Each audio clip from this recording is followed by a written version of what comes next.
দুর্গাপূজার ছুটি সহ ৪ দিনের টানা সরকারি ছুটিতে ভ্রমণ পিপাসুদের ঢল নামে পর্যটন নগরী কক্সবাজারে। সমুদ্রে জলকেলি, সৈকতে ঘোড়ায় চড়া কিংবা জেটস্কিতে দূর সমুদ্রে ঘুরে সময় কাটান তারা।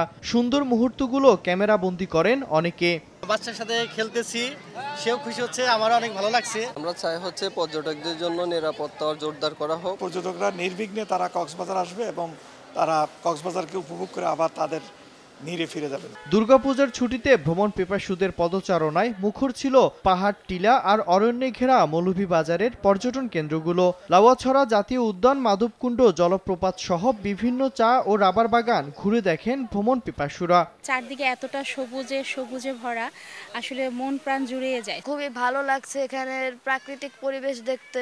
মেঘের যে দৃশ্যটা ছিল, ওই যে অপূর্ব ভিউ, আমার মনে হয় আমার লাইফে দেখা বেস্ট সিন ওইটা। অনেক পর্যটক আসছেন, আমাদের টিম কাজ করতেছে এবং আমরা বিভিন্ন ধরনের আইনগত এবং নিরাপত্তা দিয়ে আসছি।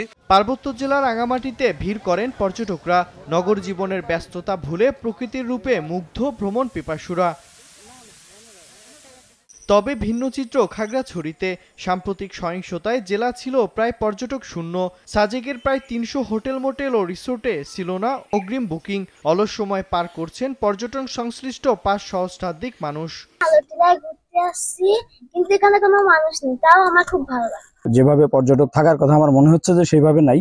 দেশের পর্যটনকে এগিয়ে নিতে সংশ্লিষ্ট সকলকে আরও উদ্যোগী হওয়ার আহ্বান জানিয়েছেন এ খাতের ব্যবসায়ীরা। মিরন আহমেদ, সময় সংবাদ।